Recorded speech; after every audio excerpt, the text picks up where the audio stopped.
Welcome to Venky pen works. 1969 జై తెలంగాణ ఉద్యమం తర్వాత రాబడిందే 1972 జయాంధ్ర ఉద్యమం. సో ఈ జయాంధ్ర ఉద్యమాన్ని ఎవరు ముందుండి నడిపించారని చూస్తే కాకాని వెంకటరత్నం, బివి సుబ్బారెడ్డి, వసంత నాగేశ్వరరావు ఈ ముగ్గురు కూడా ఉద్యమాన్ని నడిపించారు. ఇక మరి ఈ జయాంధ్ర ఉద్యమంలో ప్రధానంగా కనిపించే ముఖ్యమైన సంఘాలను చూస్తే సంఘాలు మరియు వాటిని ఎవరు ఏర్పాటు చేసిందని చూసుకుంటే ఒకటి ప్రజా పరిషత్తు. ఈ ప్రజా పరిషత్తును ఏర్పాటు చేసింది దానికి అధ్యక్షులు సర్దారు గౌతు లచ్చన్న. ఇక రెండోది ఆంధ్రసేన.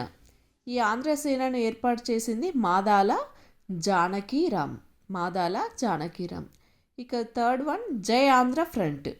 ఈ జయాంధ్ర ఫ్రంట్ను కూడా ఏర్పాటు చేసింది సర్దారు గౌతు లచ్చన్నని. సో ఇది 1972 జయాంధ్ర ఉద్యమాన్ని ప్రధానంగా ముందుండి నడిపించిన వారు మరియు ఆ ఉద్యమంలో కనిపించిన ప్రధాన సంఘాలు లేదా పార్టీలు. Thank you.